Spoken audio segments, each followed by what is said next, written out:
Olá, nós vamos começar nosso curso fazendo uma pergunta crucial. O que é ecologia? Quando fazemos essa pergunta, as coisas que vêm à mente, na verdade, são aquelas definições pré-fabricadas que existem nos livros de primeiro e segundo graus,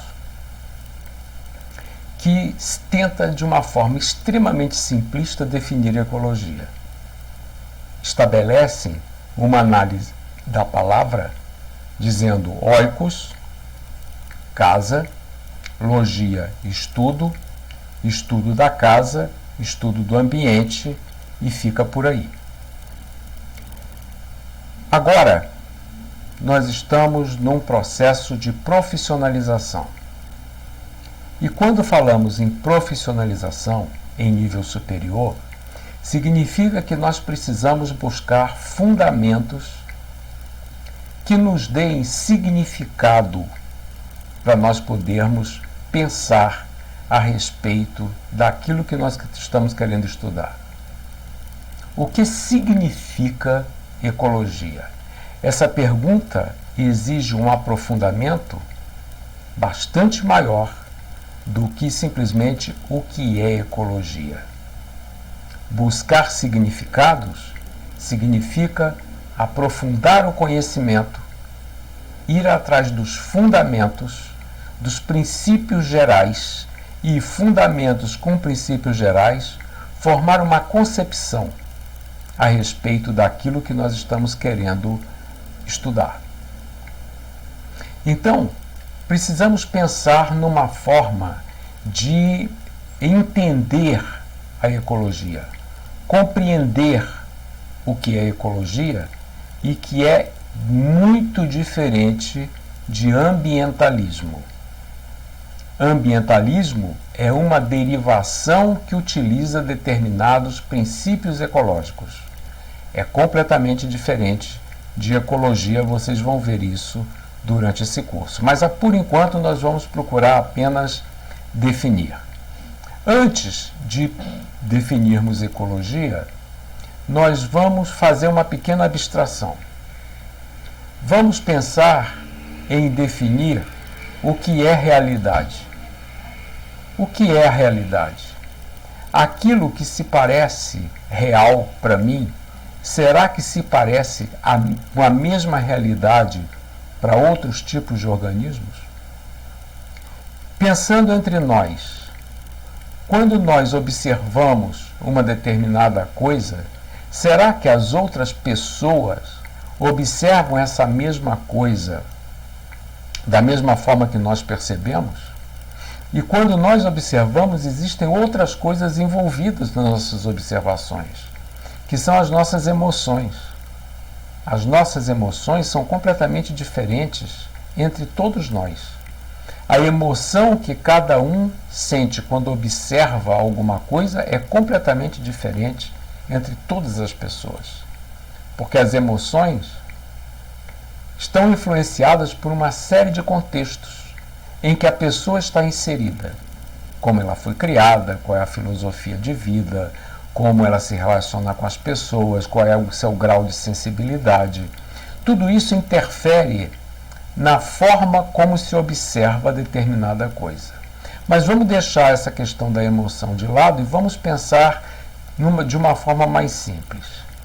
Será que quando eu observo uma determinada coisa, um determinado objeto ou uma flor, essa é a mesma percepção que um outro organismo tem?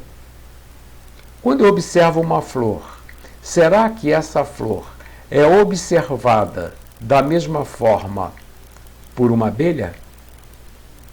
Vejam essas duas flores. São figuras da mesma flor. Esta amarela é como nós a percebemos, como os nossos olhos veem essa flor. E essa daqui é a mesma flor, vista por um olho composto de uma abelha. como a abelha percebe essa mesma flor. Aqui, da mesma forma, os nossos olhos percebem uma flor amarela e uma abelha percebe essa mesma flor amarela desta forma. Esta lilás, com estigma amarelo, é a mesma flor aqui observada por uma abelha. Exatamente da mesma forma, a nossa percepção e a percepção aos olhos de uma abelha. Aqui também exatamente a mesma coisa. São as mesmas flores observadas por olhos de organismos diferentes. Isso nos leva à situação que é a seguinte: quando nós vemos uma determinada coisa, não significa que a realidade seja exatamente aquela. Quando nós observamos alguma coisa, nós precisamos ver e analisar essas coisas. Mas veja como o nosso cérebro também pode ser confundido. Contem as patas desse elefante. Veja como a nossa capacidade de percepção é influenciada pela forma com a qual o desenho está estabelecido. Olhem essa figura e veja como o nosso cérebro é capaz de perceber um determinado movimento na figura que não existe. Essa figura não é dinâmica, ela é estática. Mas a disposição das cores e dos círculos e das rosetas confundem o nosso cérebro, de tal forma que nós podemos concluir que essa figura tem um movimento que na verdade não existe. É uma figura estática. Aqui nós temos um perfil, essa figura é clássica, de uma jovem, a quem olha e percebe a jovem, ou a outras pessoas que olham a mesma figura e percebem aqui a figura de uma velha. Então veja aqui o perfil de uma jovem, o nariz, o olho, a orelha da jovem, o queixo da jovem, quando na verdade outras pessoas podem olhar essa mesma figura e observar aqui o nariz, a boca, a bochecha, os olhos de uma velha. Então, dependendo de quem vê, a percepção é completamente diferente. E isso é que nos leva a uma situação de que nós precisamos simplesmente, ao vermos alguma coisa que nos chame a atenção, nós não podemos, em hipótese alguma, concluir a priori, simplesmente pela forma como nós vimos. Porque a nossa percepção é uma percepção limitada. Ela é observada por nós em função dos nossos órgãos dos sentidos, que não são os mesmos para todos os organismos.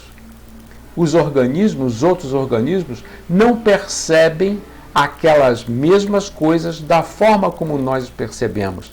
E nós sempre temos a pretensão de observar alguma coisa e concluir a respeito daquilo em função dos nossos instrumentos, e que eles são parciais, são limitados. Nós não podemos perceber, por exemplo, todos os comprimentos de onda refletidos por uma flor da mesma forma como uma abelha percebe. Ela não vê os comprimentos de onda que nós percebemos.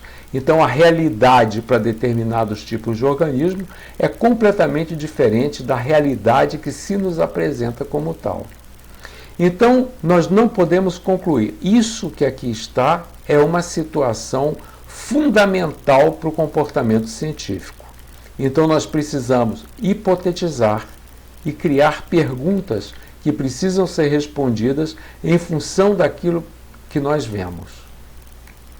Nós precisamos, depois de estabelecida a pergunta e a hipótese, nós precisamos eleger algumas variáveis, que nós também podemos chamar variáveis de dimensões, adequadas para a hipótese que nós estamos levantando.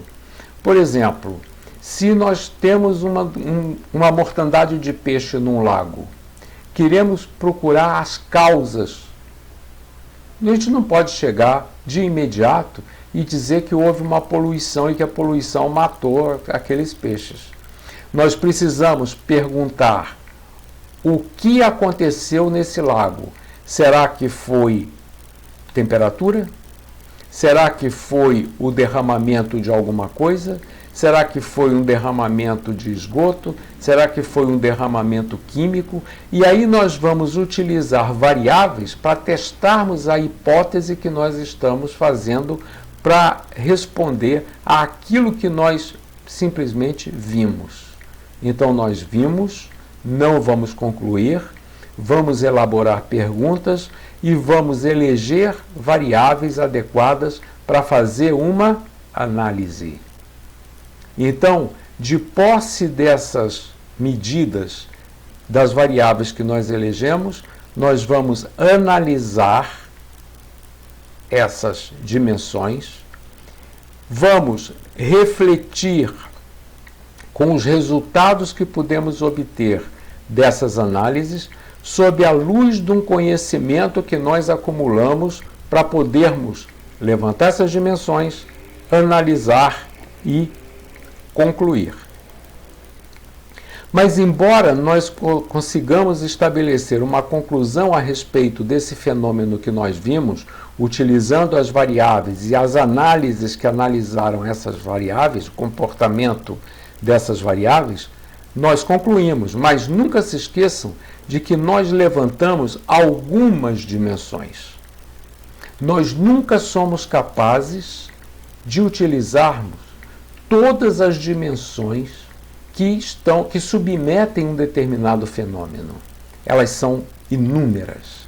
E nós imaginamos que somos capazes de levantar as mais importantes para as nossas análises. Então nós concluímos, mas como nós não levantamos, sempre somos incapazes de analisarmos todas as dimensões, é importante saber que toda conclusão é parcial.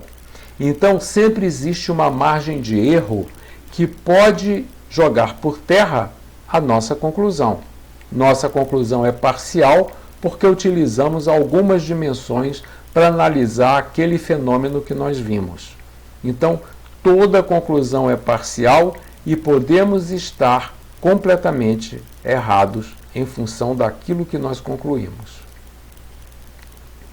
E aí nós vamos fazer a seguinte pergunta: o que é um organismo? Para nós podermos caminhar na direção da definição de ecologia. O que é um organismo? Ora, o que nós vemos quando nós observamos um aquário?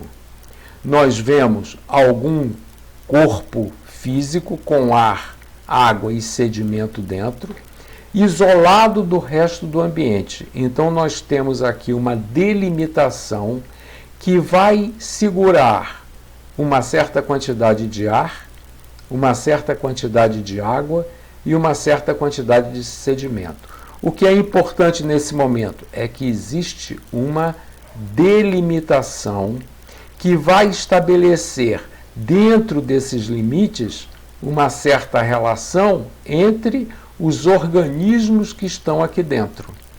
Então nós temos peixes, temos plantas aquáticas, são macrófitas aquáticos, ou seja, vegetais grandes aquáticos, temos vegetais microscópicos, algas microscópicas, temos fungos e bactérias, moluscos, microcrustáceos, outras microalgas, aqui, todos aqui são microcrustáceos. Então nós temos microcrustáceos, microalgas, macrófitas, moluscos, peixes, bactérias e fungos que estão no sedimento, mas também tem na água. Mas essa delimitação que segura esses organismos dentro de um determinado tipo de ambiente não significa nada se nós não observarmos que entre todos esses organismos existe uma relação. esses organismos se relacionam dentro desse corpo que está delimitado por esse recipiente, está isolado do restante do ambiente por essa delimitação que é o corpo de vidro. Então, nós temos aqui os organismos se relacionando, os peixes que comem as macrófitas e digerem aqui dentro desse organismo tem um sistema, da mesma forma que existe um sistema dentro do aquário, e esse organismo, o sistema desse organismo vai digerir essa parte que está sendo, essa matéria que está sendo entrada, o restante desse metabolismo vai ser jogado no ambiente e outros organismos vão utilizar os compostos desses organismos para elaborar a sua matéria corporal e lançar outros tipos de substâncias que serão utilizados por todos esses organismos, e tudo aquilo que for largado na água afetará todo o sistema. Ao longo do tempo, depois que a gente estabelece isso, e nós estamos sempre colocando aqui energia, porque entra a luz que vai elaborar a fotossíntese, entra mais alimento para sustentar esse sistema, existe uma retirada de resíduos que não são metabolizados aqui, que não são ciclados numa velocidade que faça com que ele desapareça imediatamente. Então, entra luz, energia, entra matéria, sai energia e sai matéria. Isso daqui, apesar de estar com um determinado tipo de isolamento do restante do ambiente, nós podemos dizer que é um sistema aberto. Por quê? Porque entra energia, entra matéria, sai energia, sai matéria. Mas como que isso se dá de uma forma sistêmica?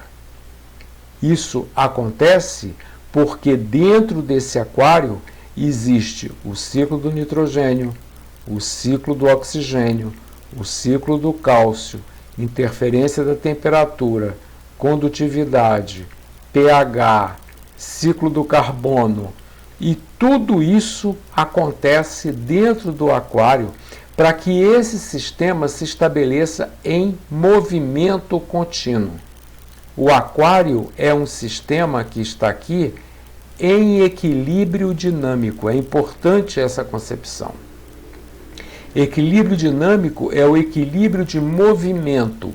Então, tudo que está aqui, todos os nutrientes, estão circulando permanentemente. Se alguma coisa acontece e parar a ciclagem de nutrientes, esse aquário apodrece e morre todo mundo. Então, essa sustentação da vida só é possível porque absolutamente tudo está em movimento. Então, nós temos aqui um sistema aberto em que entra energia, entra luz, entra matéria, toda essa matéria entra nessa ciclagem que aqui está e sai energia e sai matéria desse sistema. Então, nós podemos dizer que dentro desse aquário existe um metabolismo do organismo. Nós podemos definir o aquário como sendo um organismo porque tem dentro dele vamos colocar entre aspas, metabolismo. E o que é o metabolismo?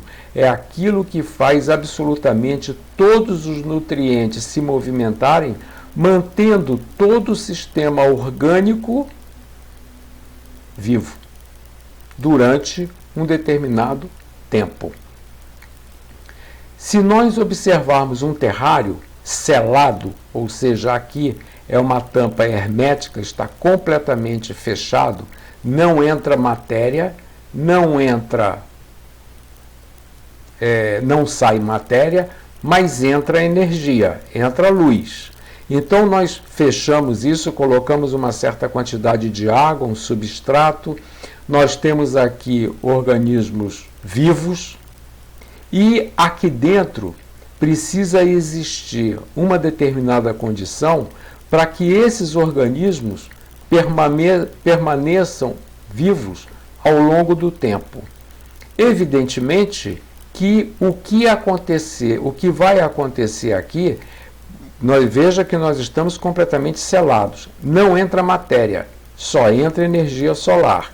Então há produção de oxigênio, esse oxigênio é utilizado por todos os outros organismos que estão aqui, tem fungos, bactérias, microinvertebrados, alguns ácaros, insetos.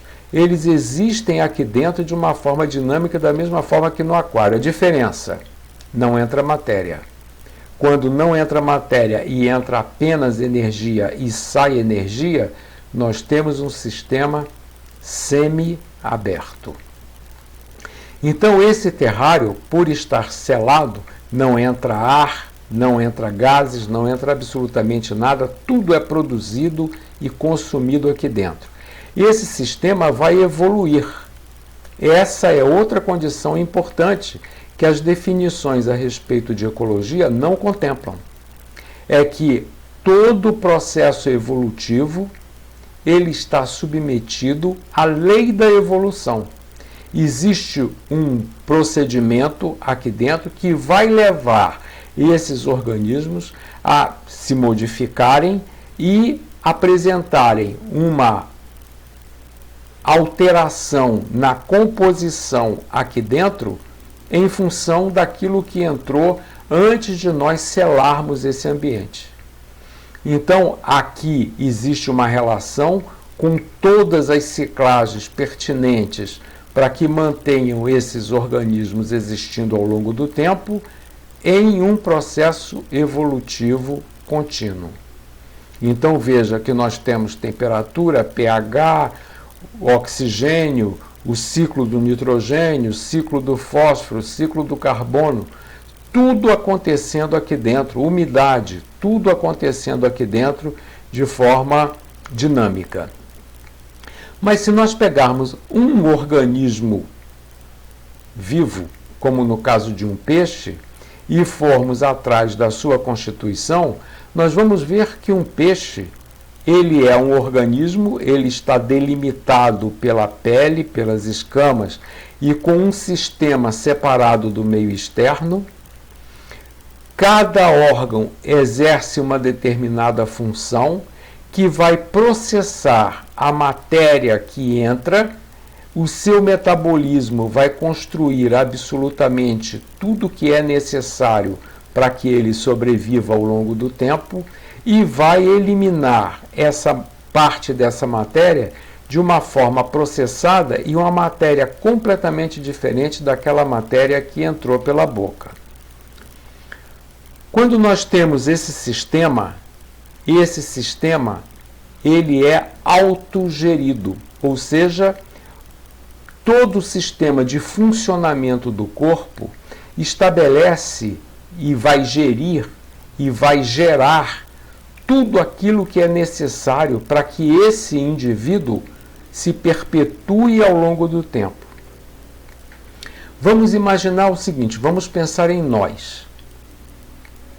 Nós somos indivíduos, nós temos uma delimitação que nos separa do restante do ambiente, que é a pele.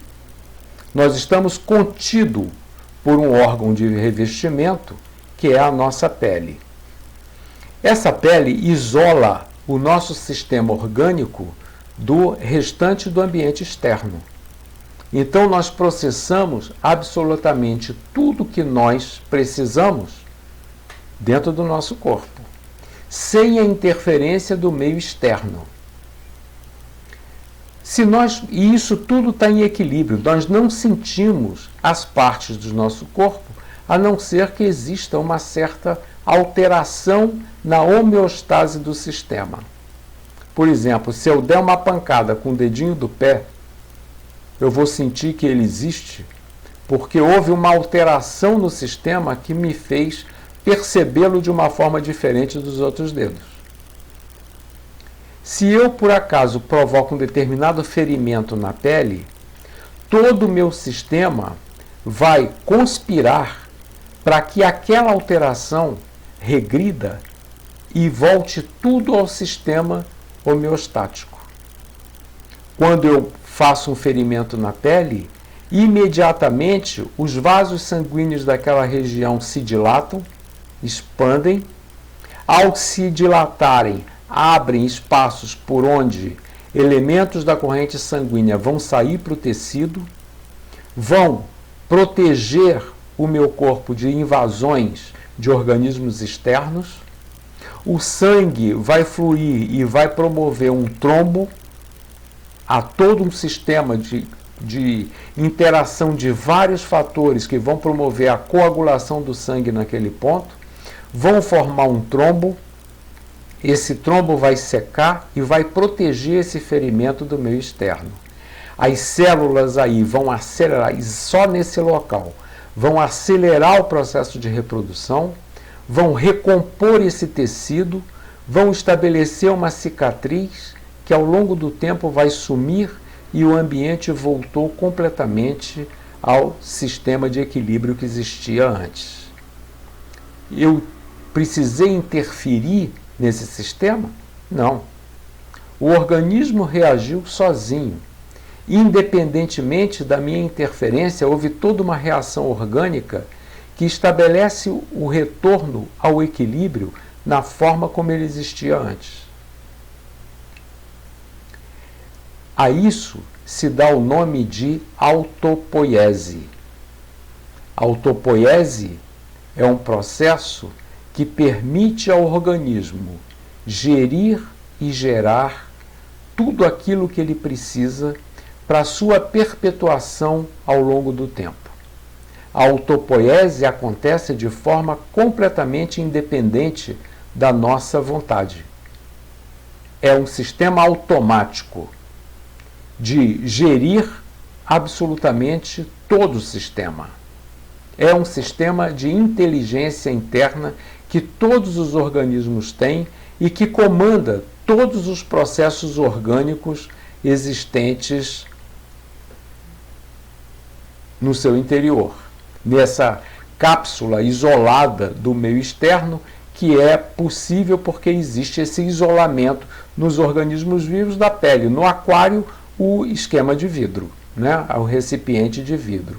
No terrário, o vasilhame que contém aqueles organismos de forma completamente selada. Em todos esses elementos existe a autopoiese, que, como nós temos um sistema e esse sistema está em equilíbrio, esse sistema vai simplesmente recompor e de forma dinâmica tudo aquilo que é necessário para que ele se perpetue. Como exemplo de um organismo, nós temos aqui uma bactéria conhecida pela sigla de PPLO. É a bactéria mais simples que, às vezes, se apresenta no nosso organismo. Se chama Pleuropneumonia-like organism, por isso essa sigla PPLO. É a bactéria mais simples que existe. E, sendo mais simples, aqui nós temos um esquema do seu metabolismo. Como é o metabolismo? Veja, aqui nós temos vários ciclos, e esses ciclos estão completamente conectados a todos os outros ciclos que acontecem dentro desse corpo que está isolado por uma membrana. Ou seja, ela recebe nutrientes, esses nutrientes passam seletivamente por essa membrana. Não são todas as substâncias que entram. Essa membrana é capaz de permitir a entrada de determinadas substâncias e outras não. Esses elementos que entram serão processados de uma forma dinâmica mediante a interação entre todos esses ciclos que existem na bactéria, que vai gerir e gerar tudo aquilo que a bactéria precisa para que ela se perpetue ao longo do tempo. Para termos uma ideia do que é o metabolismo dessa bactéria, aqui está ele de forma detalhada. Todos os ciclos, todas as substâncias funcionando, e vejam, é a bactéria mais simples que existe. Isso é o que sustenta a vida dessa bactéria. Isso aqui é que submete a uma percepção a respeito do mecanismo autopoético de existência dessa bactéria.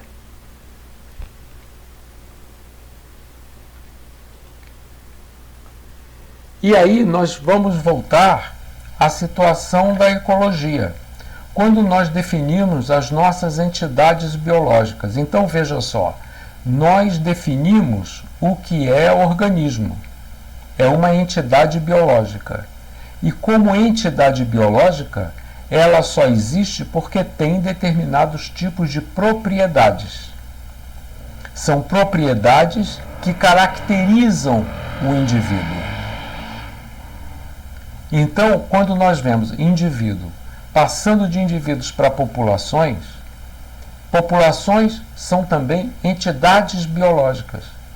E são entidades biológicas por quê? Porque têm propriedades que caracterizam populações. E quando nós pensamos nas populações, nós temos relacionamento entre os indivíduos que compõem uma população. São esses relacionamentos que sustentam a população, não são os indivíduos. Os relacionamentos é que sustentam. Uma comunidade não é a reunião de populações.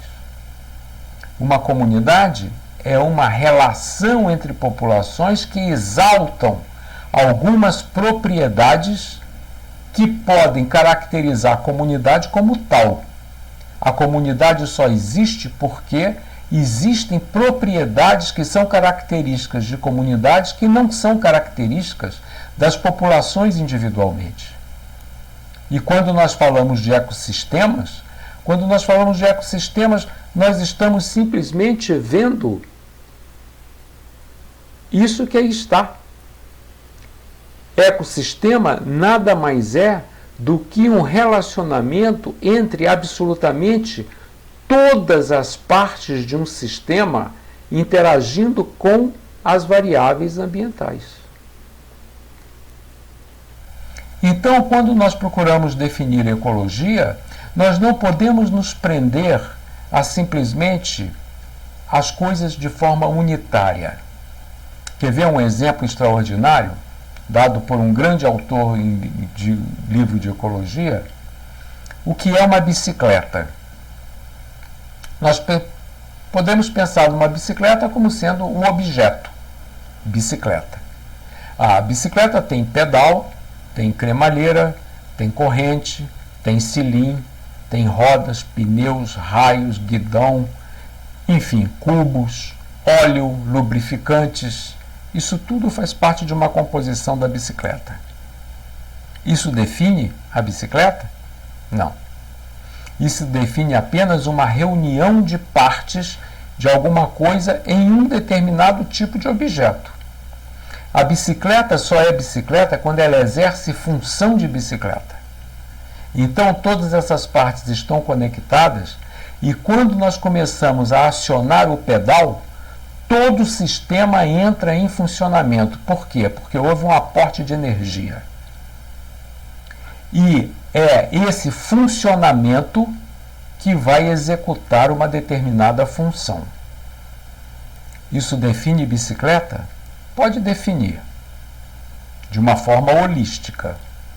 Mas vamos perceber essa bicicleta de uma outra maneira. Quando essa bicicleta foi projetada, foi necessário que se utilizassem processos que foram feitos por outras instâncias. Foi exigida uma mineração. Sim.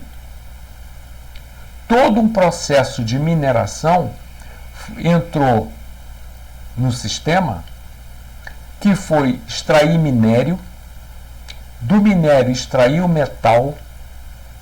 Vejam ao começo da complexidade.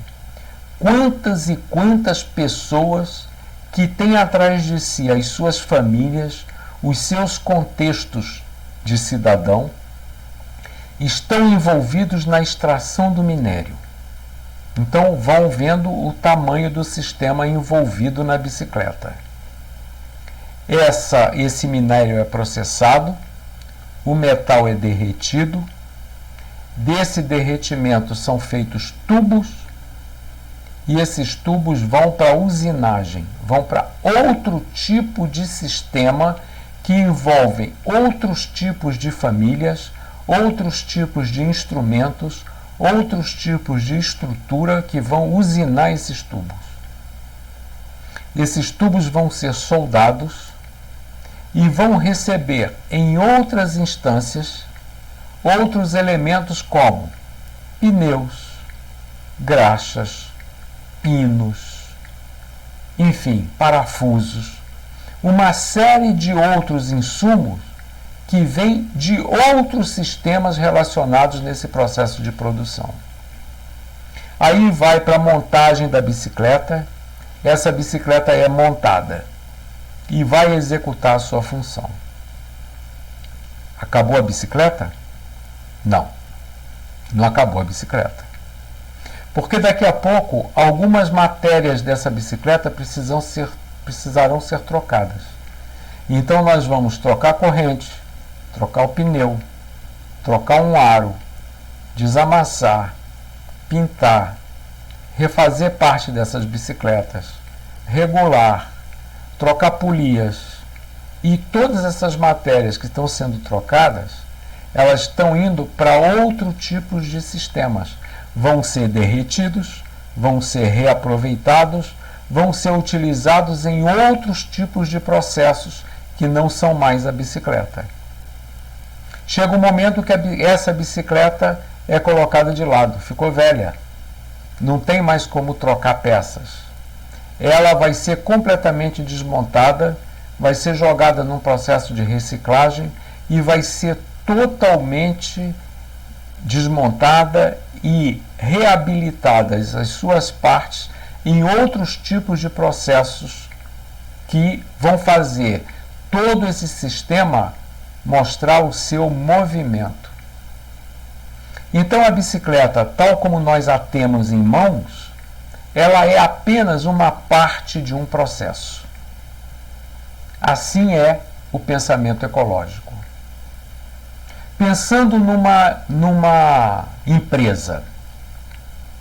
A empresa tem os seus departamentos, cada departamento executando uma determinada função para cumprir um determinado tipo de objetivo que atende a uma demanda social.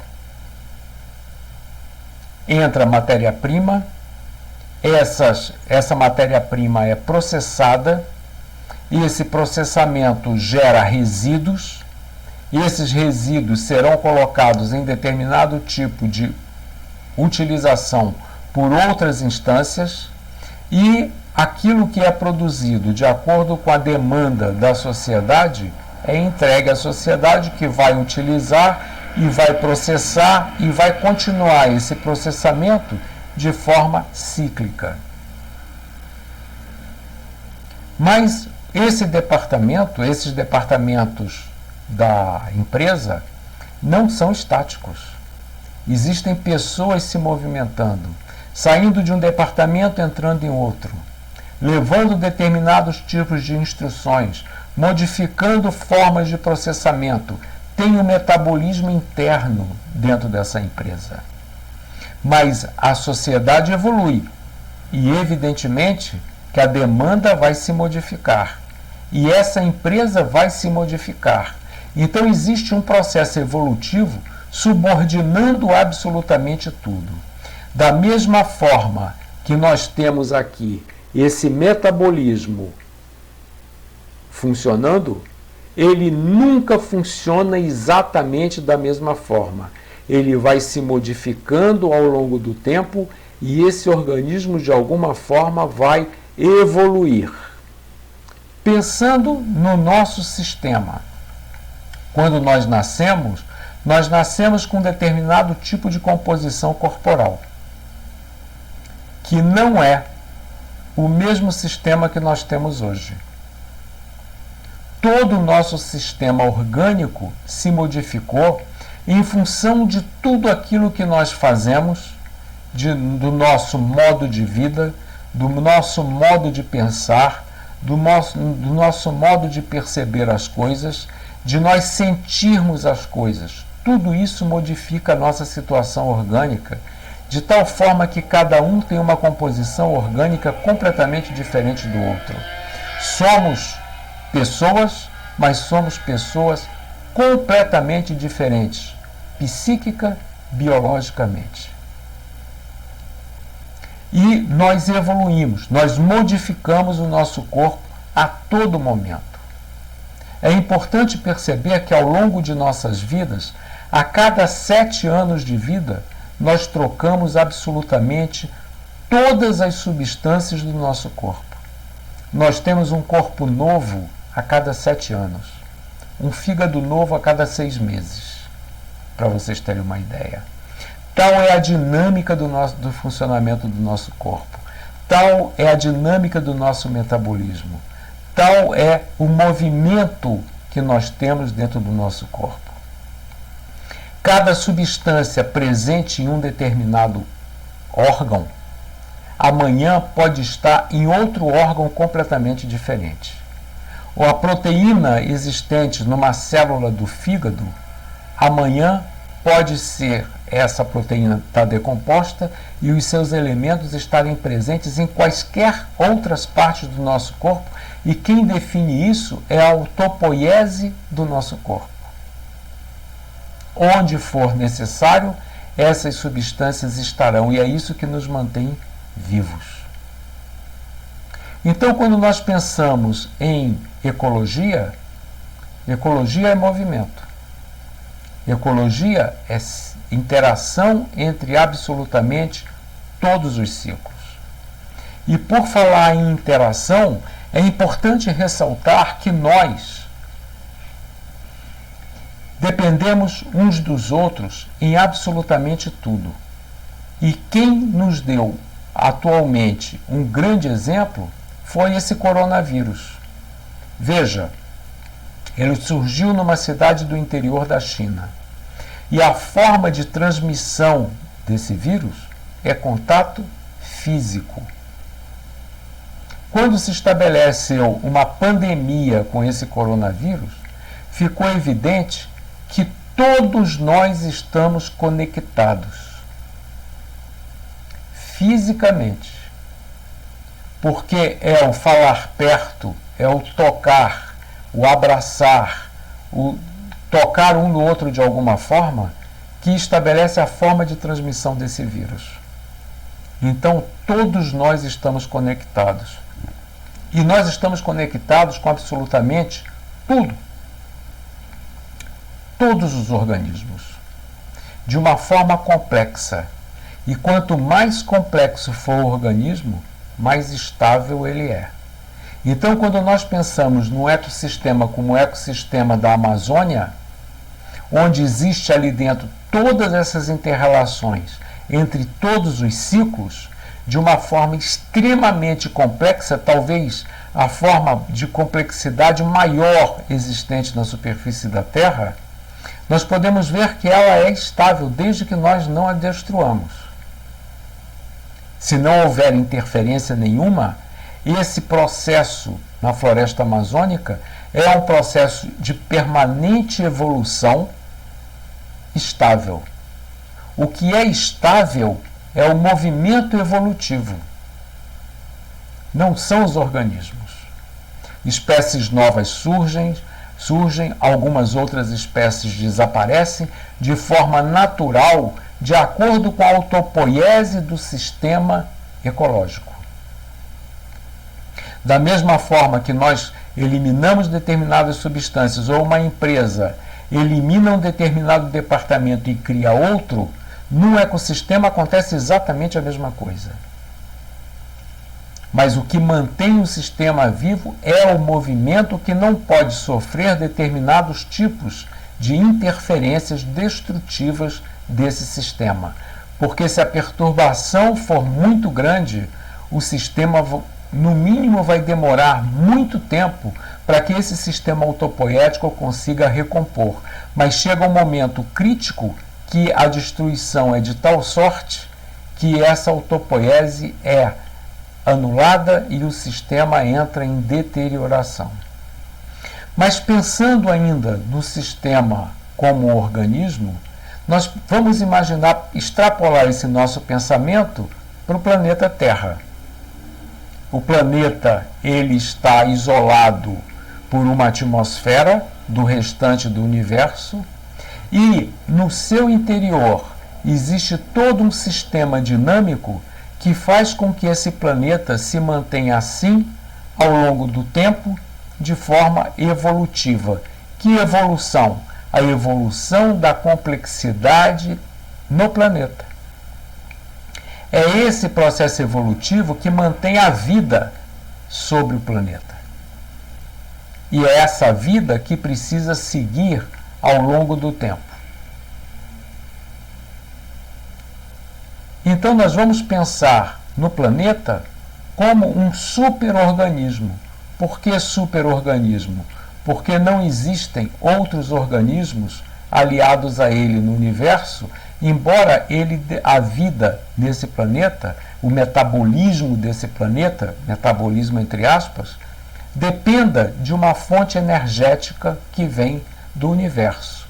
Entra matéria? Alguma, desprezível, se nós considerarmos os meteoritos. E sai matéria? Sai. Com as explosões vulcânicas, são capazes de lançar pedaços de pedra para fora da atmosfera da Terra no cosmos. Sempre existe essa dinâmica. Então, quando nós pensamos em definir ecologia, nós precisamos pensar na ecologia de acordo com a capacidade que nós temos de perceber as coisas, primeiro tendo consciência de que a nossa percepção é uma percepção limitada. E nós não podemos pensar egoisticamente que a nossa forma de percepção é a única forma de percepção e que ela é absoluta. Não. Os outros organismos percebem de forma diferente. Precisamos pensar que todos os sistemas apresentam uma organização autopoética. E que é essa organização autopoética, obedecendo a um processo evolutivo que modifica as relações no sistema, fazendo com que elas perpetuadas. Esse é o pensamento ecológico. Ecologia é uma concepção, é uma forma de perceber os sistemas, estabelecendo a consciência de que não existe permanência de absolutamente nada. Tudo faz parte de um momento evolutivo, da mesma forma que a bicicleta é uma concepção que faz parte de um momento de todo um processo. Nós somos momentos de um processo. Processo esse que segue o seu curso. E nós estamos aqui para compreendê-lo, tomarmos consciência dele e aproveitarmos o melhor possível para que consigamos viver da melhor forma possível. É essa consciência que eu queria deixar aqui nesse momento de introdução à ecologia. Portanto, agora, de posse desses indicativos que eu deixo aqui para provocá-los, reflitam a respeito do que é ecologia e veja como isso que foi dito aqui pode modificar as definições que vocês escreveram no exercício que nós deixamos no Classroom. Obrigado.